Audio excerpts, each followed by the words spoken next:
My pervy pastor got a girl pregnant and used church money for a termination, so I told the whole church. The pastor of my church is kind of weird to say the least. He has been the only negative aspect in my experience in this church. The rest of it is warm and welcoming, and the other people high up in the church are actually respectful of other people's beliefs and do not advocate for commonly associated church things, such as homophobia. But my pastor is as straight out of the stereotypical pastor textbook as you can envision. The man is old and bald, condemning anything and anyone who does not follow his teachings. He has a tendency to take teachings from the Bible and run with them the way they are said, without ever doing any deeper analysis of the meanings. To him, gay people are evil and are abominations who need to be converted. Women are the underlings of men who are made for the sole purpose of serving their husbands. A child is malleable and is supposed to be skewed in the way of faith every single time. All that kind of stuff. He is also rather touchy and feely with the altar boys, or so I have heard. It's a small rumor which is sometimes mentioned in the church, but considering nothing at all has been done and the altar boys seem mostly comfortable around him. Nobody was too worried and therefore did not do anything about it. I never really liked him much, but he was the pastor and I tolerated him, I suppose. I never had it out for him. That was until my 16-year-old sister came home knocked up and pregnant with his rope baby. For context, my parents both died 2 years ago in a horrific car crash. I was already an adult at the time with my own place and so I took my sister in. My parents were never religious, however my sister and I found some sort of solace through faith and that's why we attended this church. So, my sister only ended up telling me around 10 weeks after she was initially roped. I remember the day very vividly. She and I were eating dinner when she randomly broke down. I asked her what was wrong and went over to hug her, but she pushed me off and told me to give her a minute. After taking a minute, she finally spoke up and told me what had happened. She started off by saying that 10 weeks ago, she and the pastor were the only people in the church. She sometimes helps the pastor out after Mass whenever he needs help doing something, whether moving something in his office or whatever. At first I was very suspicious when she started doing this, but over time, she assured me that he has never been inappropriate once, treated her nicely, and sometimes even gave her pocket money for helping him out. Due to this, over time I started trusting her. It was a very stupid decision in hindsight to do so, I know this. But at the time I was not really able to imagine that something could go seriously wrong. And something went wrong. My sister went on to say that when she was in the back she was turned away from him, when he pressed up on her. She said that she felt his stiffy press against her, and then he told her to keep quiet and take it. She tried to fight originally but he was much stronger than she was, and she ended up getting roped. She said that she did not tell me originally because it was so traumatizing for her that she could not even bring herself to speak about it. Then, at the 4-week mark she started experiencing pregnancy symptoms. She got a test done and it showed positive. She took another test and it showed positive. She said she went through 10 tests because she kept hoping that it was a false positive time and time again, but it never was. Then, without speaking to me about it, she went to the pastor and informed him of the pregnancy. I was kind of mad at her for this, for going to him without speaking to me about it, but I let her talk. She went on to say that the pastor freaked out when she told him that she was pregnant, and he called her a liar. Luckily, she had brought a pregnancy test and took it in the toilet with him standing outside. When she proved it to him, she said that he stood still for a minute, then this a-hole had the audacity to try to hug her and comfort her. She pushed him off, of course. He then proceeded to have a conversation with her, where he basically told her that she either gets a termination which he will help her get with the church money, or she can give birth but he will never be part of this child's life. And if she tries to tell anyone how the baby was actually conceived, he will spread nasty rumors about her in the church which will completely ruin her reputation. So she agreed. She went to get a termination the very next week, and the pastor took money out of the church fund to do so. Then my sister dropped another bombshell onto me. She asked me about the charity that the church is currently collecting money for. Well, in reality, the pastor is using this as a way to replace all of the money that the procedure cost. I gave money to this charity last week. It was marketed as a homeless dogs charity. I saw red after the whole story was done, but instead of doing anything immediately I comforted my sister. I spent the whole day comforting her and letting my sister know that what happened was not her fault. Hearing her blame herself for what happened broke my heart, and deep down I greatly blamed myself for this entire situation for not prohibiting her from helping this filthy excuse for a pastor. So the next day, while my sister was at school I started hatching a plan. The plan I actually came up with was a kamikaze-esque plan. I'm no genius mastermind, and I wanted the whole church to know what he did. So I thought about what that needs to happen for everyone to know what he did. And obviously, people need to be told what happened. So I came up with the world's most simple and basic plan, and likely idiotic plan. The next Sunday my sister stayed home, as she said that coming to church every week for traumatizing. So I went to the church, and of course that the collection bucket for the charity was there. About halfway through the Mass, the bucket started being passed around as the pastor was telling us all to donate generously. When the bucket got to me, I stopped for a second, and proceeded to take a wireless microphone out of my pocket and spoke up. Dear members of the church, those giving your money to this charity, I feel like you deserve to know what you are giving your money to. Our dear pastor, the one standing right there. Well, he roped a young girl and impregnated her. He then forced her to terminate the pregnancy and threatened her if she ever tells anyone what really happened. Well, he didn't threaten me, so I'm here to tell you what happened. And you know what money he used for this termination of the baby? The church's money. And this charity is just an excuse to replace the money that he spent. Tell us what this church is, Mr. Pastor. The pastor tried to interrupt me, but I yelled over him. The whole church kind of gasped, and started questioning the pastor. The pastor didn't even address the rumors. He just left the church and discontinued the entire mass. This happened yesterday and I have been getting relentless DMs from members of the church, most of them supporting me, but a few have told me I had no business airing the church's laundry. I told my sister what I did, and I assured her that I never name-dropped her nor did I mention her name. He told me she appreciated what I did. I don't know what's going to happen to the church now, but I'm sure I won't be seeing that pastor there anymore.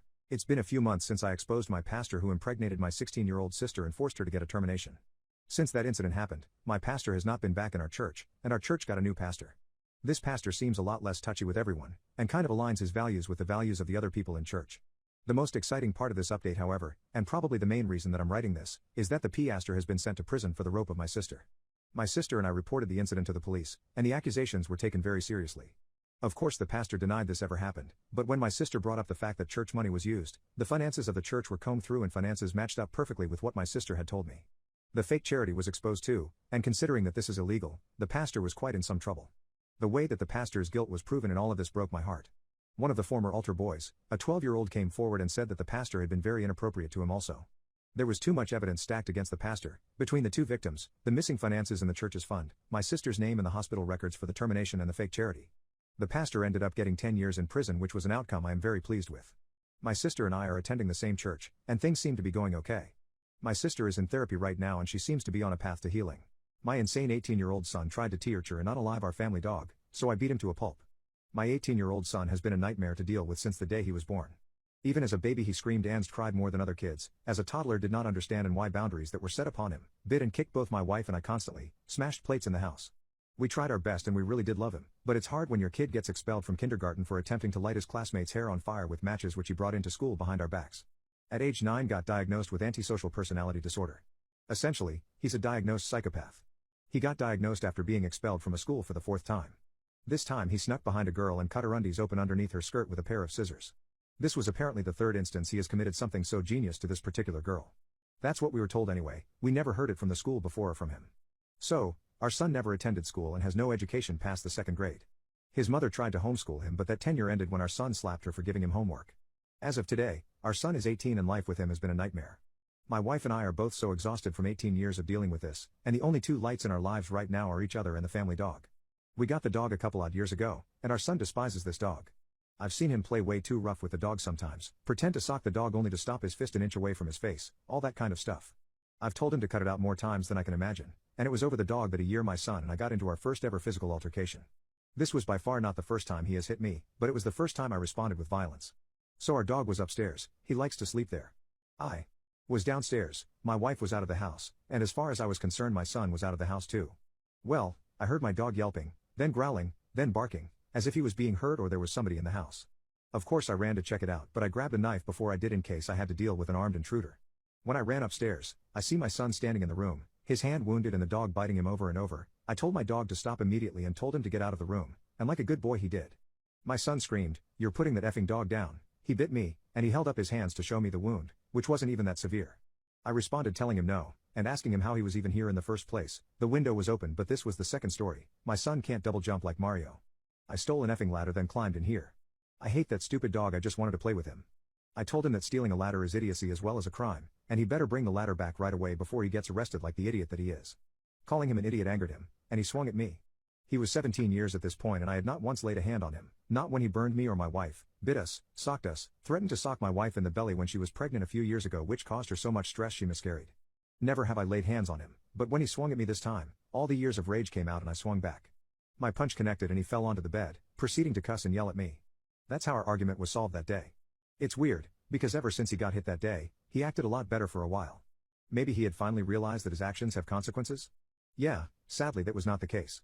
Although I do have to say that for the better part of almost a year there was a significantly less amount of anger from him, less violence. It did not stop completely.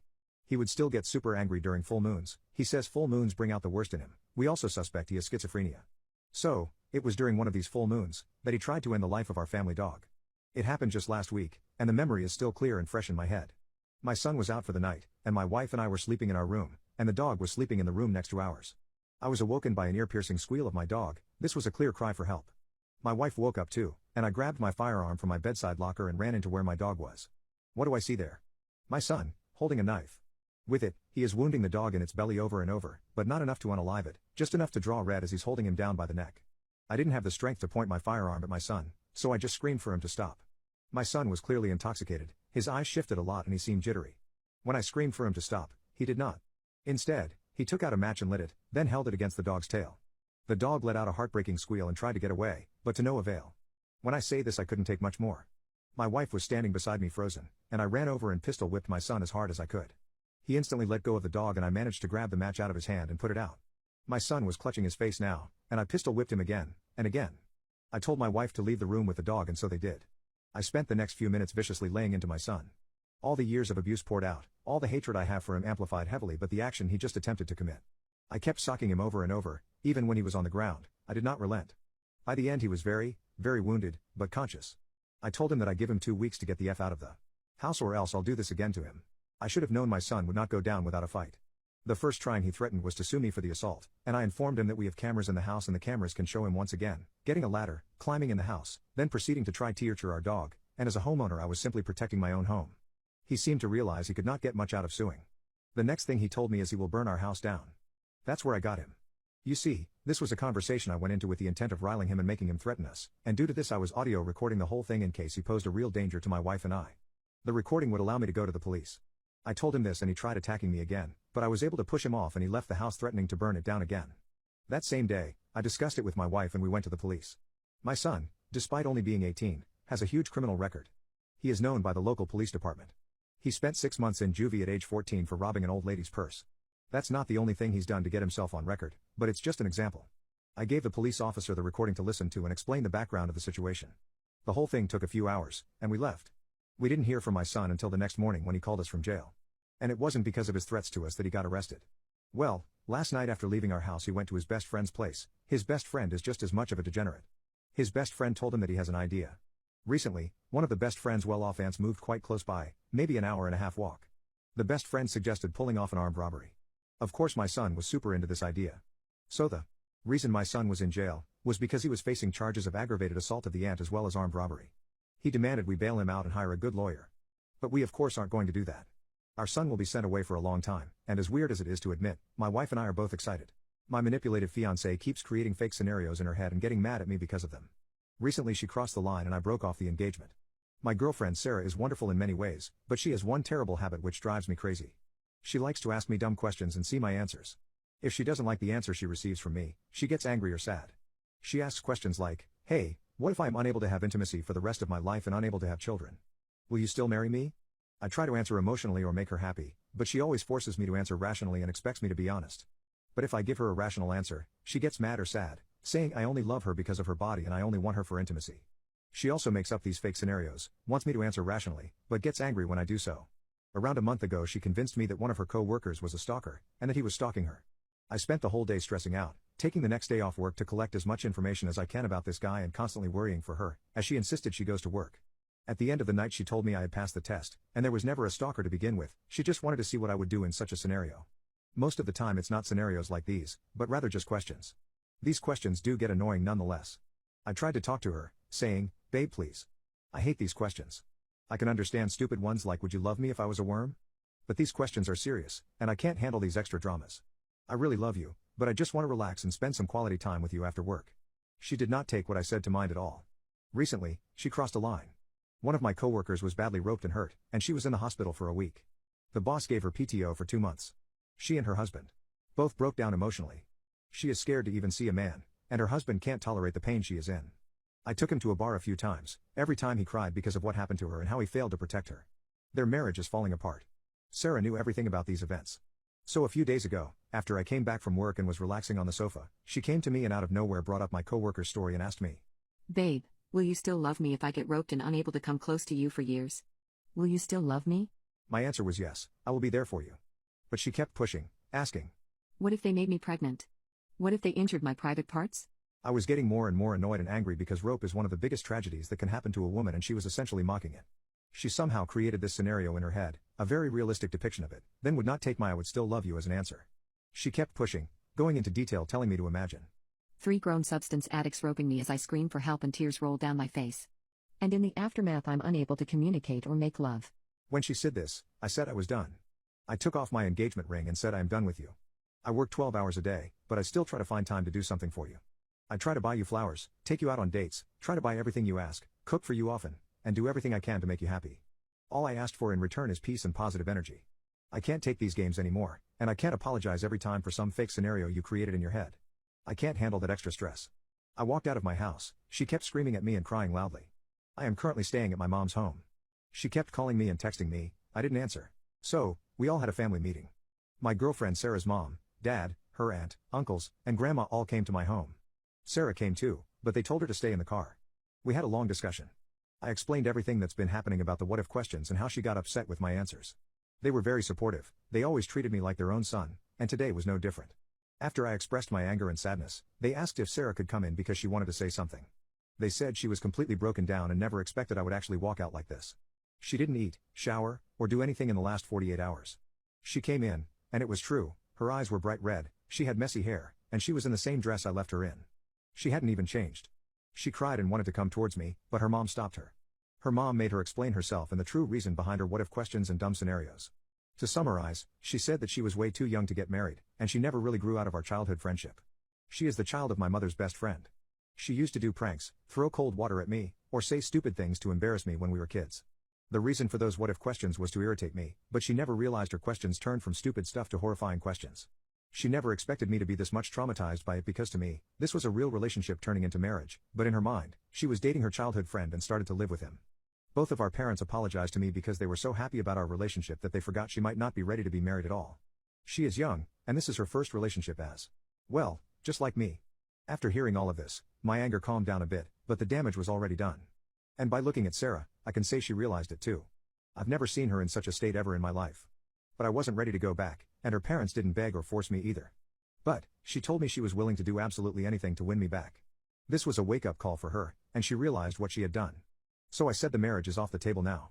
First, she needs to go to therapy. And after she is done, we will see if we can give this relationship another chance. She agreed to everything and said she will work hard to make this relationship work because she does not want to lose me. I've given this deep thought and I'm happy with my decision. She was always loyal to me, she loved me, cared for me, and did everything an amazing wife does. But the problem was her stupid fake scenarios and what-if question. But if what she says is true, then I want to give this relationship another chance too. Edit, she just asked me a what-if question again. She asked, what if I made you your favorite carbonara tonight? I think this relationship will work out just fine.